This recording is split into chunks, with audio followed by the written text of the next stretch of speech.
On this edition of In the Life, a call to duty. The fear of being found out as a gay man was completely terrifying to me.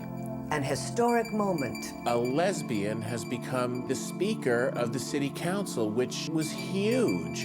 The Great Pink Scare. They saw this as a chance to justify themselves to history and to get their case out. All this and more on America's Gay and Lesbian News Magazine. In the Life is funded in part by the H. Van Ameringen Foundation. Additional support provided by the Ford Foundation, the Ted Snowden Foundation, and these funders, and the annual support of In the Life members like you.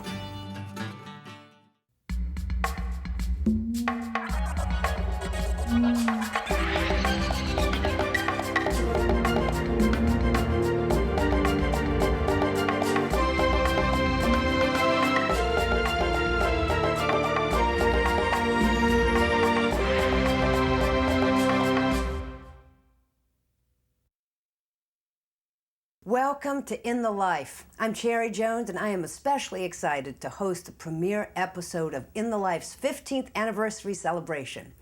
Back in 1992, In the Life debuted on public television as the first gay and lesbian program to broadcast nationally, and it ruffled feathers. Before the first episode even aired, it was condemned on the floor of the U.S. Senate. Many things have changed for the better since then, but much remains to be done. This season, In the Life renews its commitment to tell real-life stories from the LGBT communities. Tonight, in our first segment, you will meet former Army specialist Jeff Howe. The events of 9/11 inspired him to make a personal decision that would radically change his life. Jeff's story underscores the troubling ramifications of don't ask, don't tell.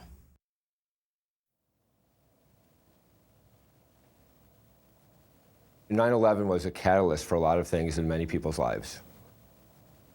It enabled me to make a huge life switch. From being an openly gay man working in corporate America in Silicon Valley to making a conscious decision to go in the closet and serve my country. Joining the Army was a way for me to not only give back to the country during a time when we were at war, but also was a way for me to feel like I was contributing something in a real way. You could see the results of what you do in the Army immediately. The village is safe, the bombs don't go off, the bad guys get caught. Like, those are real tangible, visceral things that I could see and feel.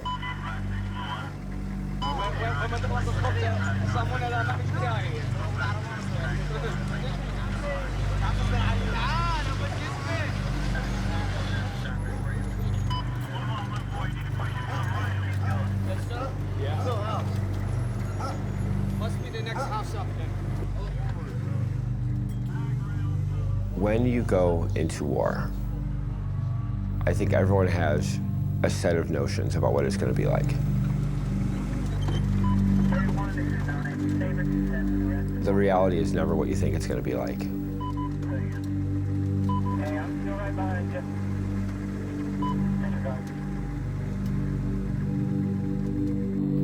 We start driving into Baghdad. It was the most surreal thing I've ever experienced. Tired, scared, because we weren't sure what we were going to be facing.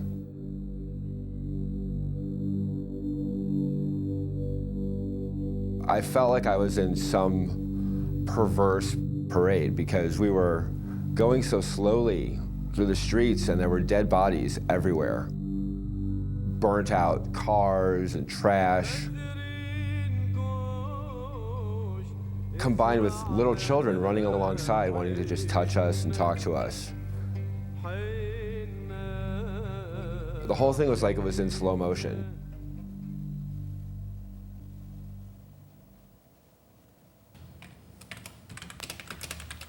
I racked my brain. a room with no view. We watch a lot of South Park in our tent. This is a good shot of us doing our nightly thing and gathering around my computer to watch an episode or two. And now, the debut of our fearless leader, Captain Jeffrey W. Hall. He's a great leader, and I'd gladly risk my life to help him if he needed it. It is my job to drive this guy around and basically ensure his safety and assist him in daily operations of our unit.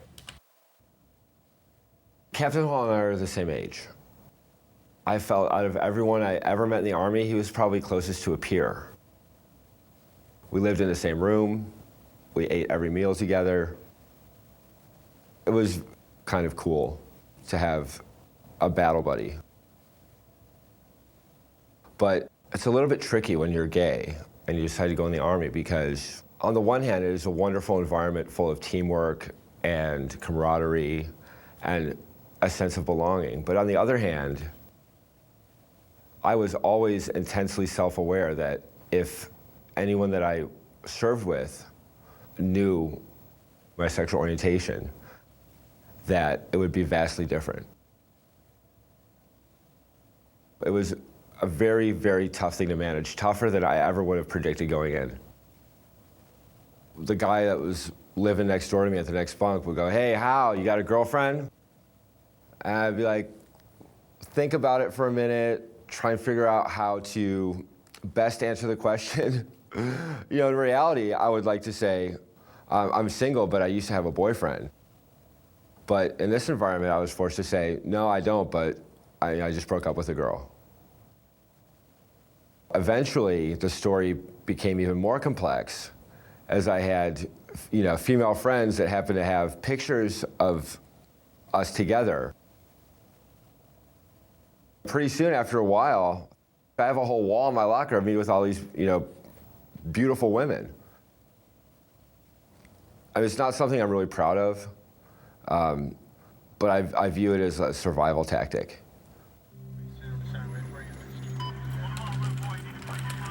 Playing chicken with a car bomb is my new hobby, I guess.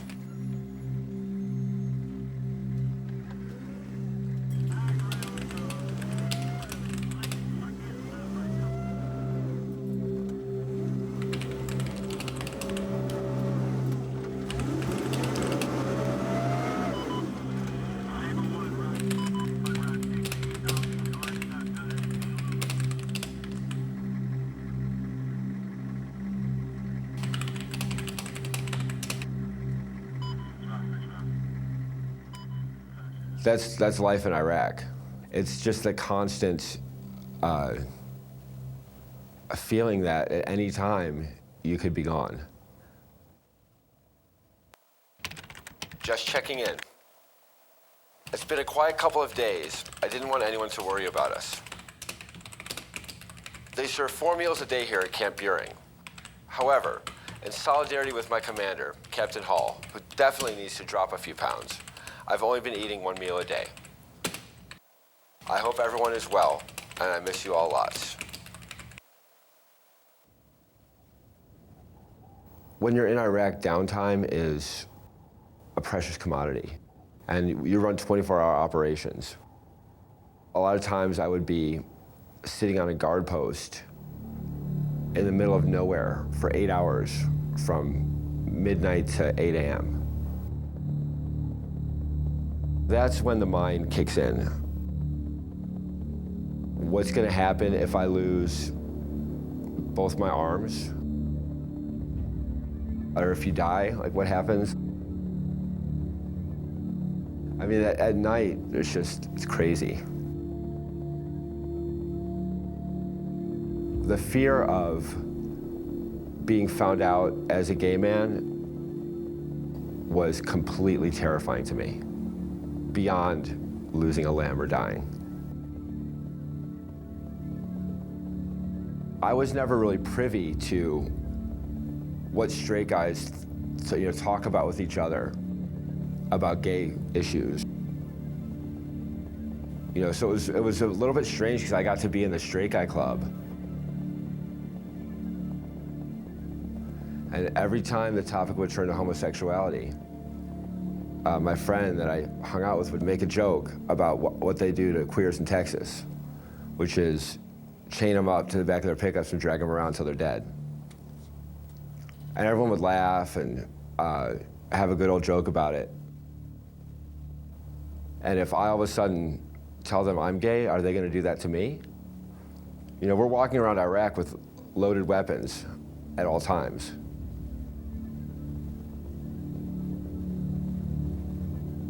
The blog was instrumental in keeping me sane that second tour. I only signed up for 2 years in the Army. Right before I was due to get out in '04, the Army involuntarily extended me for 2 more years, which is legal. And I was forced to go back to Iraq a second time.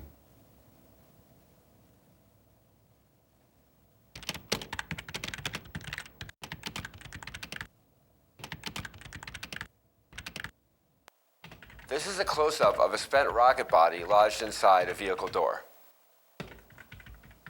It doesn't look like much now, but the blast can be deadly if it hits near people.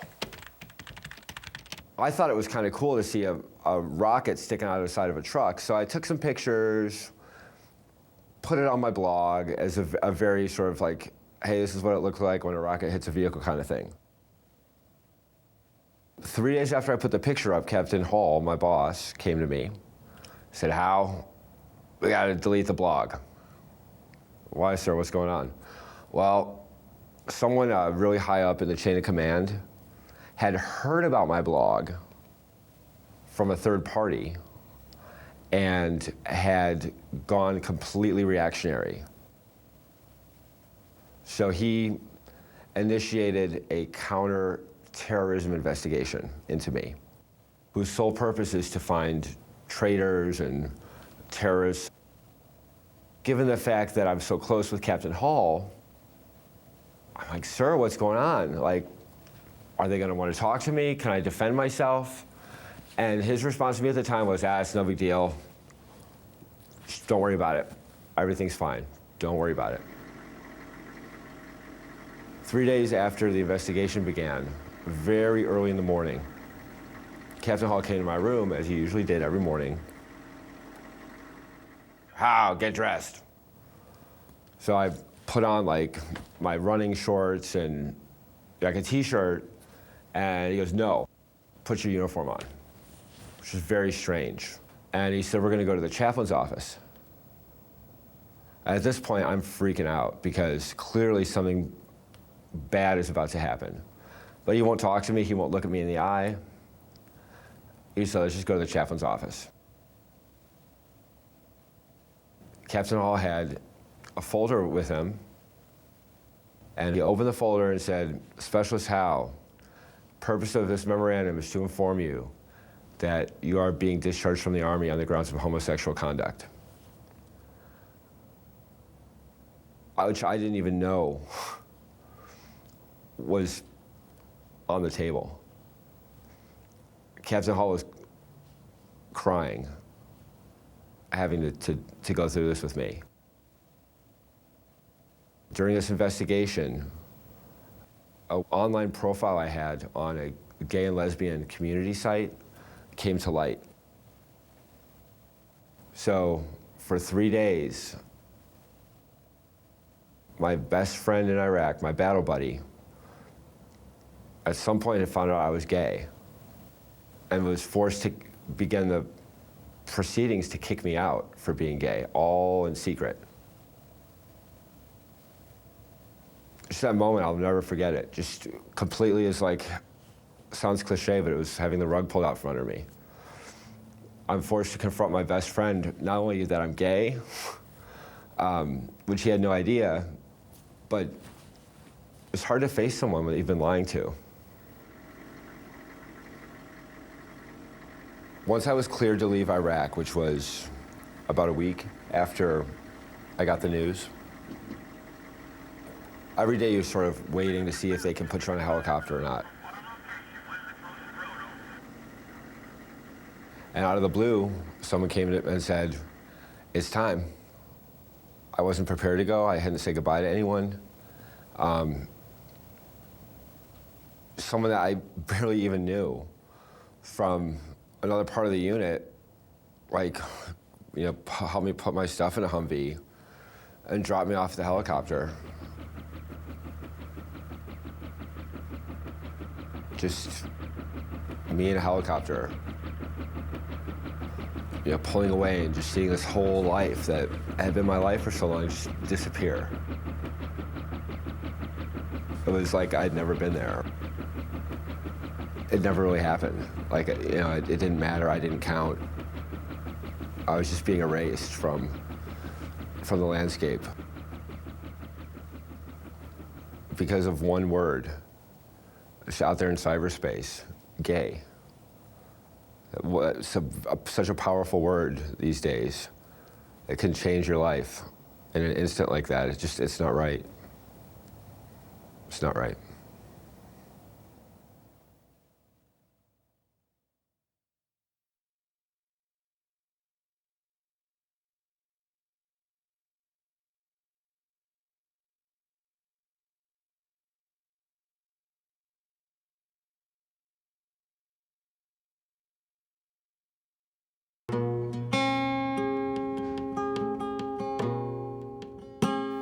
My mother is a type of woman who tries to play off everything, kind of.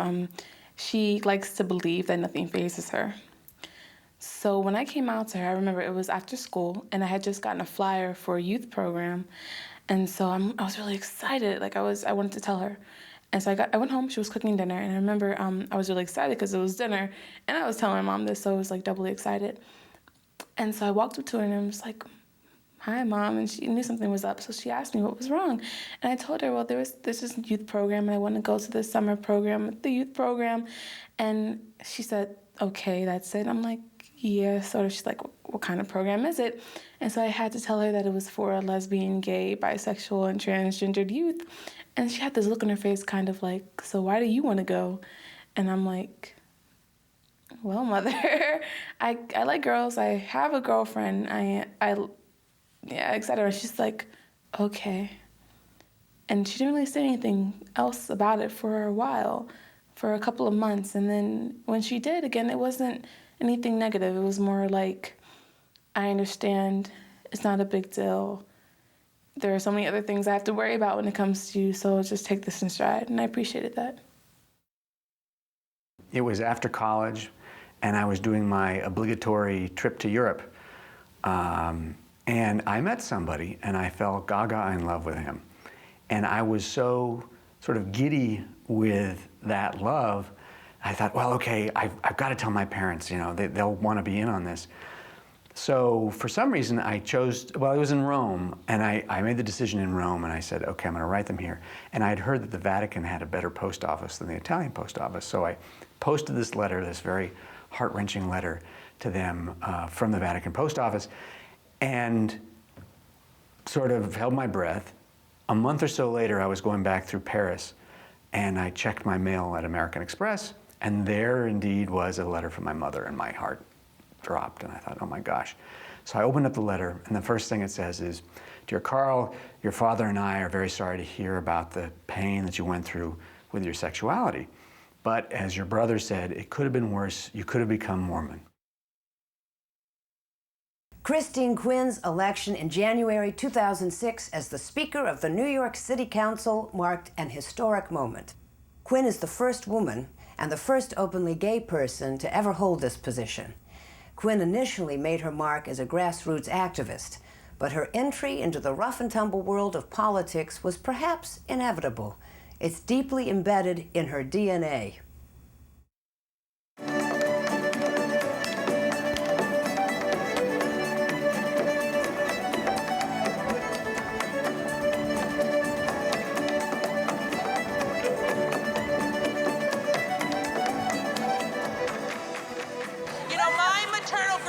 Came from Ireland on the Titanic. She was in steerage, and she was the last person in the last lifeboat. So Quinn and Callahan women come from a long tradition of when you get to the top of the stairs and a bunch of big men tell you you got to go back under, you just push ahead and run through them. And that's what we're going to do, and we will be victorious very soon. in favor of Councilmember Christine Quinn, please say yes. Yes. Are there any opposed? The council member duly elected as the Speaker of the Council of the City of New York for the term commencing January 1, 2006, and terminating December 31st, 2009, is Council Member Christine Quinn.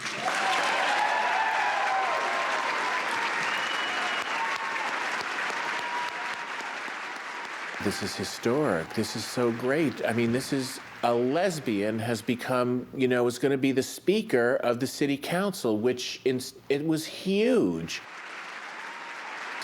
She's the head of the whole City Council and the second most powerful person in the city of New York. New York City is a very big, complicated place with a lot of different people living in it, and not all people who love lesbians.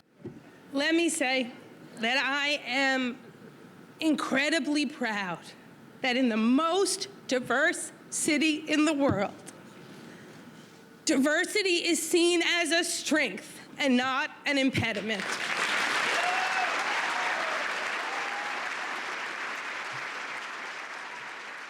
If you want to do this profession well, and it's an incredibly important profession, you have to do it as who you are. And step out there and work hard as who you are, and however, high or not, you can move based on who you are. The chips will fall where they may. But the important thing is to do this job in a focused, honest way. Fight for the underdog, fight for people who don't have a voice. That's really a big thing of what makes her tick. She's a champion. This parade is always a great parade every year, but it's very exciting for me this year as the first Irish speaker and the first woman speaker and the first out LGBT speaker to be part of this parade. But she's not championing it in a strident way. She's championing it in an effortless way.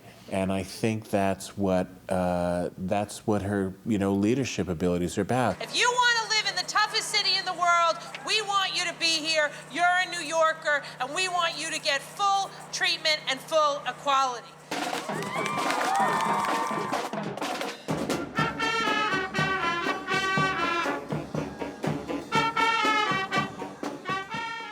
I don't know why people are bigoted, whether it's homophobia or racism.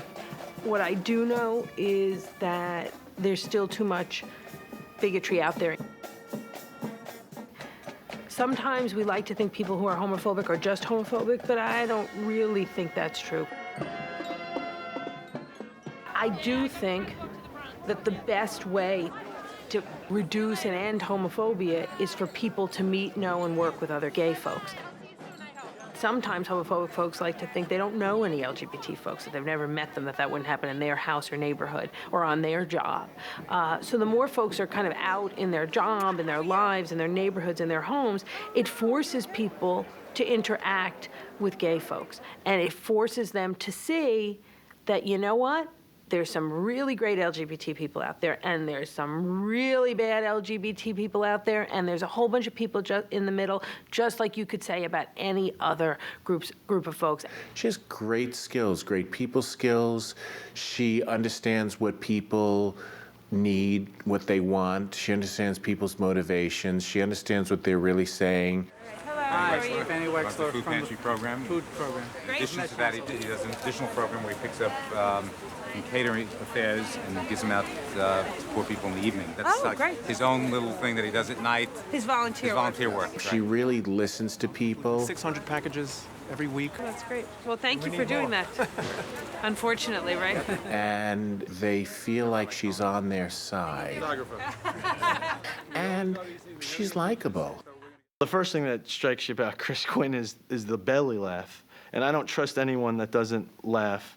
And someone who laughs from the belly, to me, is someone who's genuine. And the intellect, the leadership skills, the talent is pretty obvious.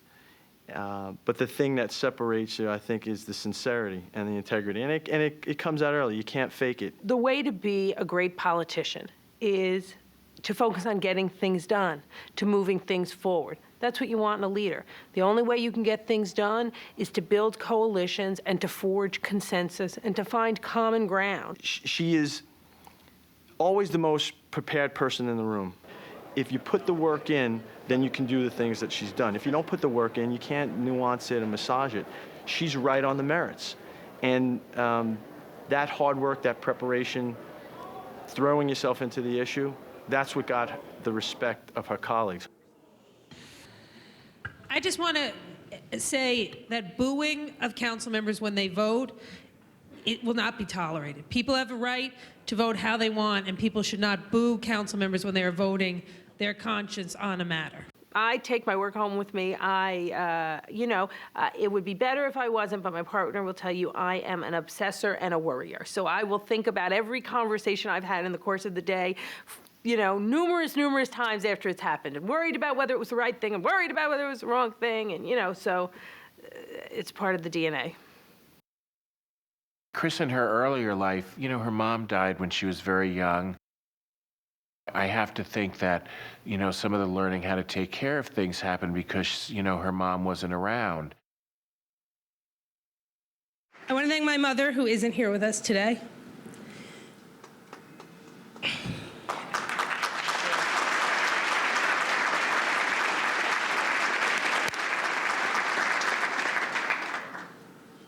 To my father, Lawrence.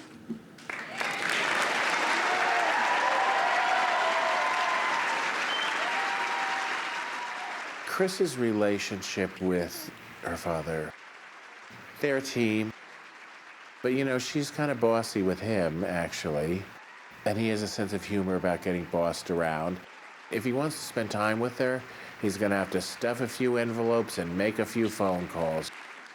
I come from an Irish Catholic family. It's not like the first thing that people say is my daughter's a lesbian, my son's gay. But you know what? He sucked it up pretty well and goes with it. My father is soon to be an 80-year-old, Irish Catholic New Deal Democrat. So, denial's been a good mechanism his whole life. But,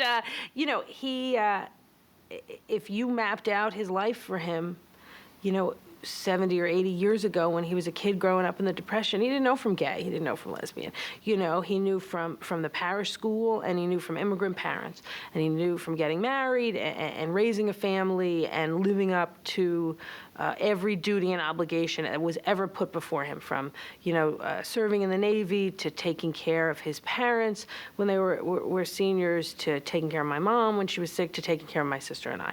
So this is a new world and realm that I've moved him into. Everyone knows and respects the fact that Christine is gay.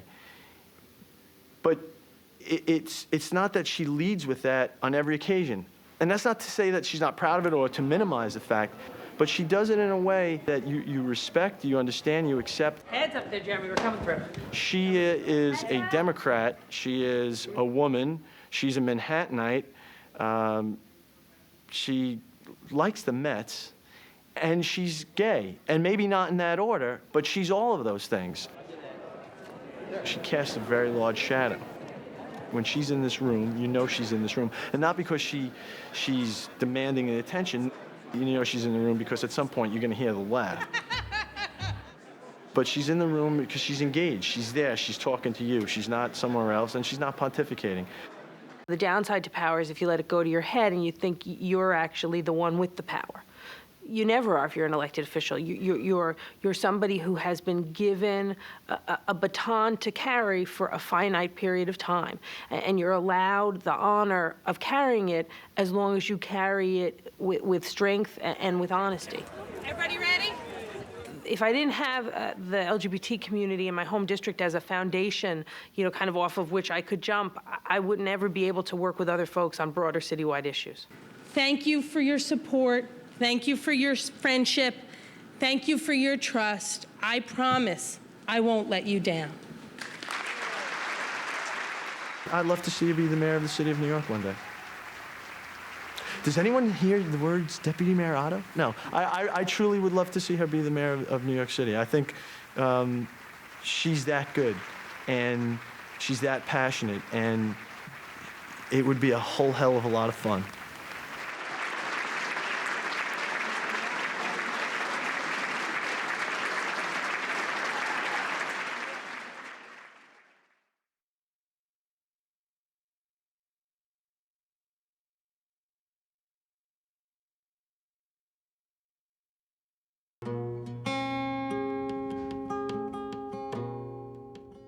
So we're in the car on the way home. It's a small car, all four of us. My dad's driving. My mom is sitting in the passenger seat. I'm behind my dad, and my sister's next to me. And it's kind of silent because my parents the whole time knew something was up. But I didn't ever say anything. So my sister looks at me and she says, she gives me this notion, do it now, do it now. And I said, I can't. And she said, yes. And I said, no. And then I said, you do it. And I pointed to her, and she didn't miss a beat and said, Mom, Dad, we have something we want to tell you. And I'll never forget that she said we. And she said, James is gay. And my mom burst into tears. And my dad, instantly said, put his arm behind the seat, grabbed my leg and said, oh, it doesn't change anything. He said all the right things. He could have written a dialogue for anyone coming out, any parent dealing with that. He said, we still love you. Doesn't change anything. We'll always be here for you. We'll support you. My mom was still crying, and my mom says, I just want you to be safe. Our waitress is gorgeous. And we get in the car, and I'm shook up, and I'm sitting in the back of the car, and it's quiet, we're on the freeway, and I said, wow, our waitress was hot. And I think this is gonna just go under the radar. And my mother says, Emily, are you trying to tell us something? And being 19, I was like, well, what does it sound like I'm trying to tell you? And I'm calling her bluff. She says, Emily, be wild, be crazy, be liberal, just don't be gay. And we all went, what? My whole car, we consider ourselves really liberal, right? But my mom, she's a church organist, and she's an elementary school music teacher, so that's my mom. And we all went, what? And she goes, well, I don't want to think of you and some woman stimulating each other with devices. And we all went, we sucked all the air out of the room, and my face melted, and my dad died, and my sister passed out, and it was the end of the world. It was one of Mom's greatest hits. In the 1950s and early 60s, an anti-pornography hysteria swept the country. This crackdown took a dark turn on a small liberal arts college in western Massachusetts. The Great Pink Scare is a powerful documentary that chronicles the story of how 3 gay professors became ensnared in this law enforcement web. For filmmaker Tug Yourgrau, it was an eye-opening journey, particularly after he interviewed the 2 surviving professors. After I'd interviewed Ned Spofford and Joel Dorius, I felt I had had 2 of the most powerful interviews and experiences that I've ever had in my career. I think the reason is these guys had such powerful stories that had been incubating in them for so long, and they'd never told them on camera. These guys were talking about their most intimate personal lives, their identities. I spent nearly a year with them, and I think they really trusted me and thought that what I was asking them would get to the right essence of their stories. So they saw this as a chance to justify themselves to history and to get their case out. The year was 1960, nearly a decade before the Stonewall riots in Greenwich Village. 3 gay professors became actors in a morality tale that played out at Smith College, an Ivy League school for women in Northampton, Massachusetts. I think I was born to teach. It felt so natural. I absolutely loved it. I like working with people.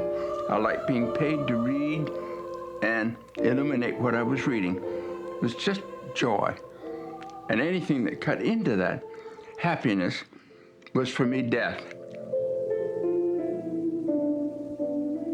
Joel Dorius was one of my favorite professors at Smith.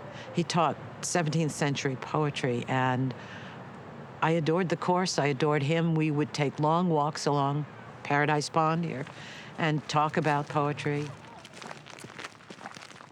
He gave me permission to be passionate about writing and about words and about poetry.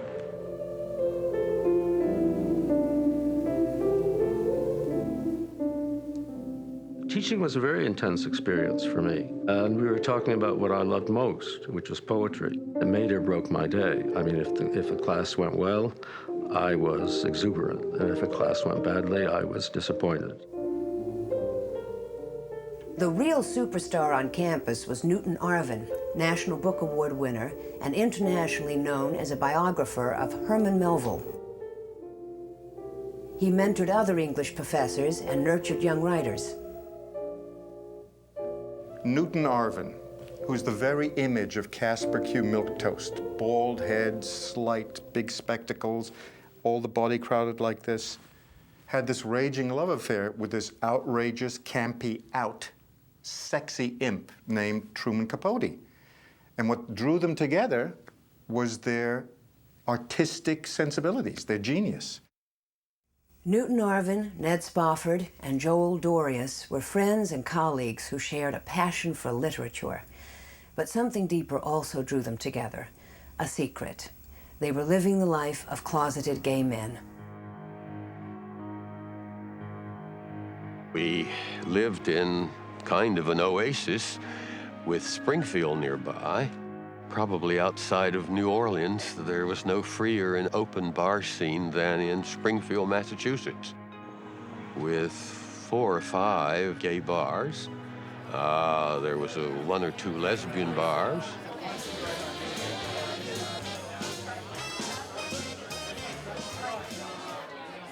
In the 1950s and early 1960s, there was no conception that people were born homosexual or intrinsically attracted to people of the same sex. The psychiatric community regarded homosexuality as a perversion.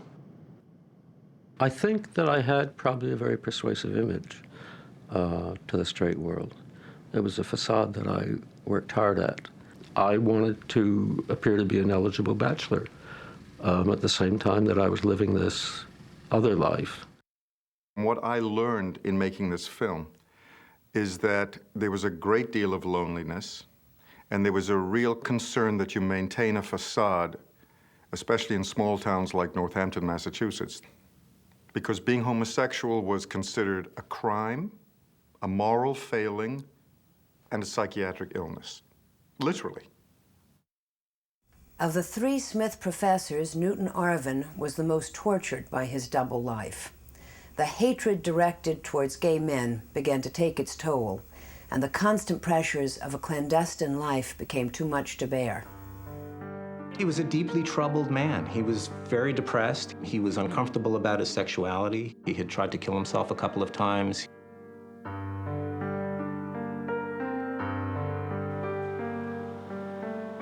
He would take some pills and leave letters, and then you would follow the message trail and find him half dead. Then he would be taken to the hospital, then pumped out, and then usually that would be followed by a stint in one of the sanitariums. In the 1950s in America, it was more dangerous to be discovered as a homosexual than it was to be discovered as a communist. People who were communists might be blackballed, might lose their jobs, but to be discovered as a homosexual was to be defined as a pervert.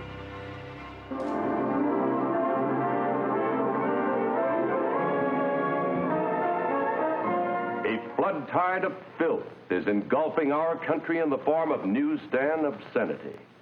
In the early 50s, there was an explosion of interest in sexual materials, sexual ideas. And at the same time, there was a reaction against that. There were a lot of people who felt that the country's morals, its very fiber, would be undermined by a more open understanding and expression of sexuality. The U.S. Post Office was the nation's censor. It really had been since after the Civil War. During the late 1950s, a number of laws were passed giving more and more power to the post office to look at and seize anything that its inspectors thought was pornographic or obscene. These magazines with a homosexual viewpoint, psychiatrists believe that prolonged exposure of even the normal male adult to this type of publication, though he may not be aware of its true nature, will nevertheless pervert. Oh God, deliver us, Americans, from evil. Oh God, deliver us, Americans, from evil. That, when I came upon that piece of archival film, I couldn't believe it. You could hear that. You could imagine that coming out of the mouths of many American right-wing evangelicals today.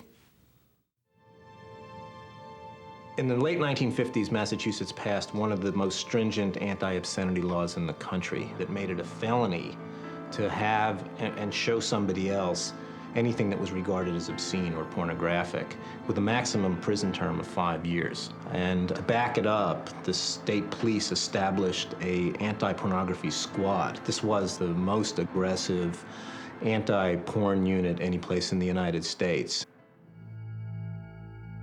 John Regan was the head of the state police anti-pornography task force. He was a Marine, big, bull-necked, strong man.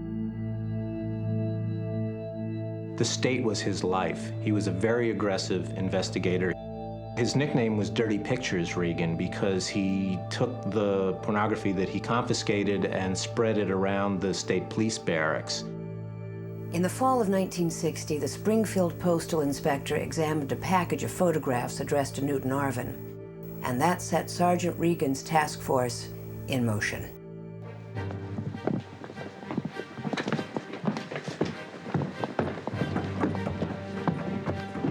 Arvin was at home.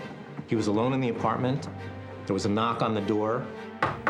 He opened the door. There were 5 men in civilian dress. They asked if they could come in. Arvin said yes. They said that they were aware that he had been receiving obscene material through the post office, and they asked if they could search the premises, and he said yes. They found his muscle magazines. They also found his 8mm movies. Not long before he was arrested, Newton had bought a small 8mm movie projector and some blue movies, some pornographic films. And it was in his closet that they found these journals, which had every intimacy that he had ever had recorded in them. The police said, we know you're not alone in this. Were there others involved? And apparently, with very little hesitation, Arvin gave the police the names of a number of other men. He gave them everything they asked in terms of other people's names. He let them take his diaries. He was completely in shock. He was overwhelmed. And that led then to the arrest of Ned Spofford and Joel Dorius. It was the beginning of the Labor Day weekend in 1960. I came to my apartment, the door was wide open. 2 strangers were sitting on my couch looking at my pictures, and I was absolutely staggered. I remember sitting down in a chair facing them, and the first thing I said was, "They're not mine."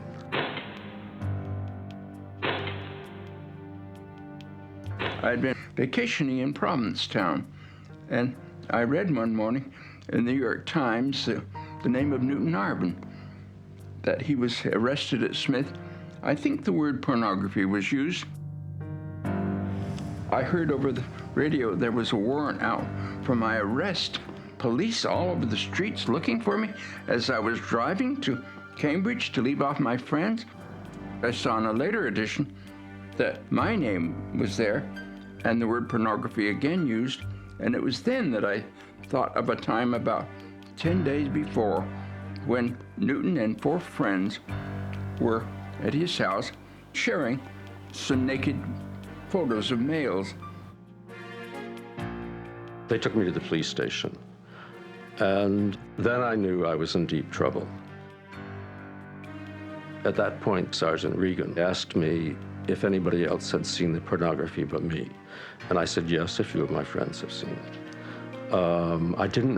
I thought that was trivial compared to the other questions I had been asked. What I didn't realize was that my telling them that a few friends of mine had seen the pictures would incriminate me.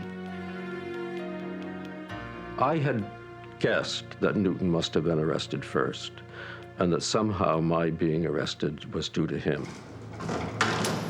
Then they put me in a cell with Newton. Newton suggested that we commit suicide together. I emphatically said no. Reagan began to instruct other officers to fan out, and very quickly they were contacting authorities in New York and Connecticut and Vermont and other states. And I think for a very brief period they thought that they might have cracked a national smut ring. Sergeant Regan called the news services, the wireless, radio, TV, and this was broadcast from coast to coast.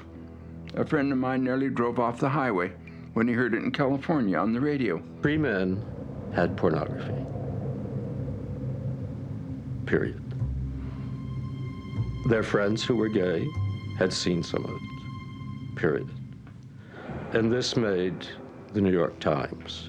It made Newsweek, it made Time magazine. Then it was in the Nippon Times and the Athens Tribune. And my mother, coming out of brain surgery, saw it and wrote me a very sympathetic but absolutely uncomprehending letter.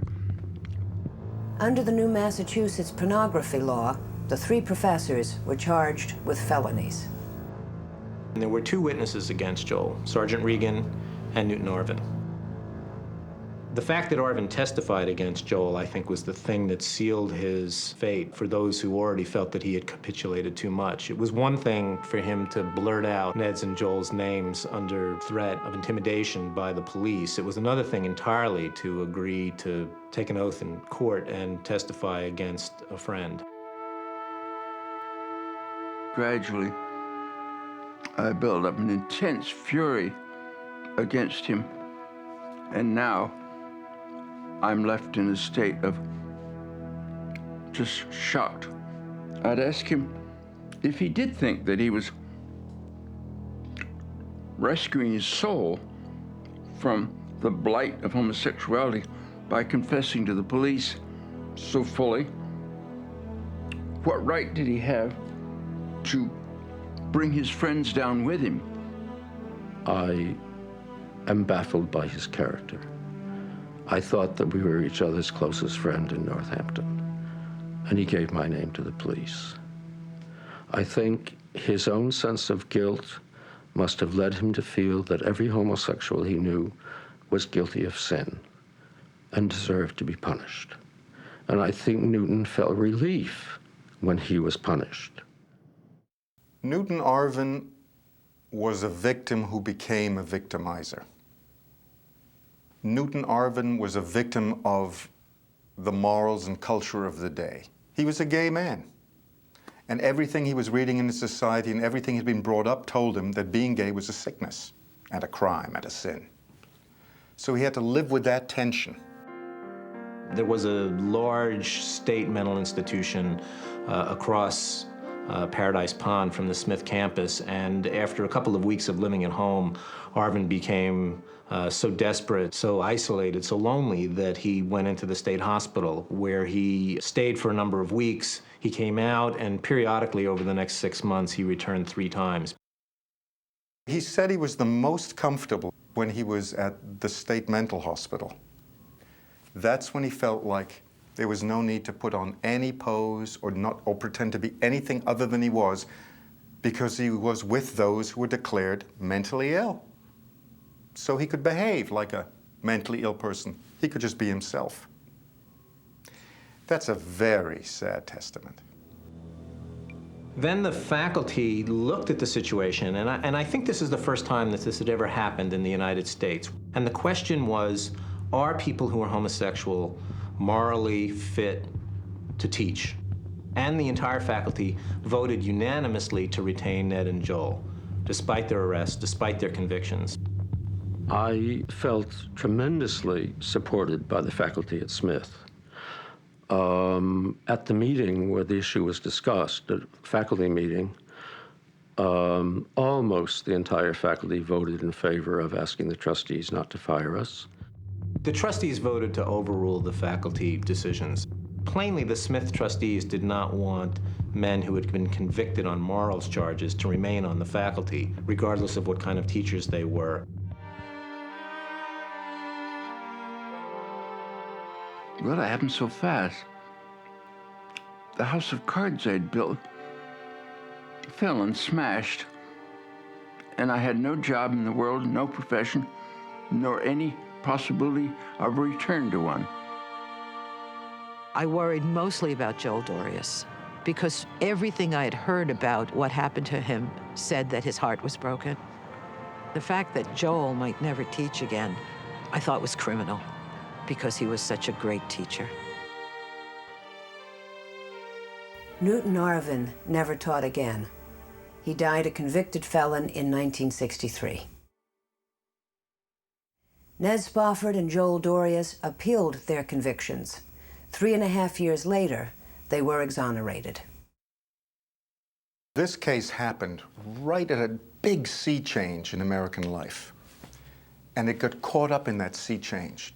It was really the post-war liberalism in attitudes towards civil rights, mental health. All that was changing. And Ned and Joel and Newton got caught up in a backlash against that. That lasted, that sort of blossomed for just a little while and then died down. But they got caught in the line of fire. And that, what now seems like a small incident, that ruined 3 lives. That put an indelible, damaging stamp on 3 lives. They transcended it. They turned those lemons into lemonade. But their whole life was shaped by that confluence of laws which made being homosexual and looking at pictures a crime, a sin.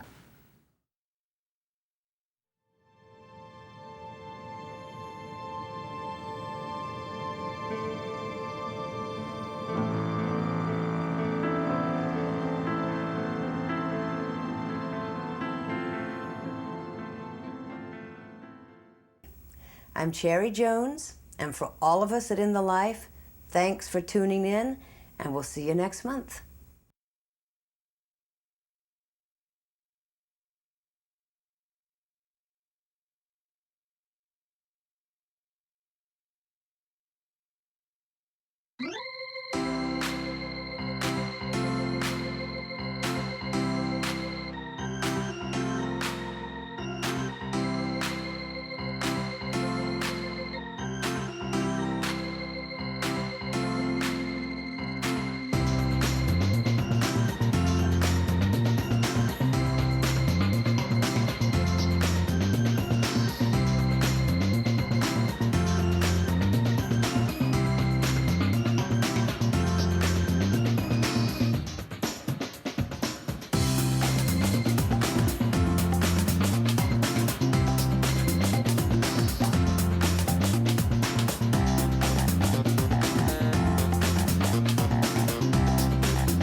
In the Life is funded in part by the H. Van Ameringen Foundation.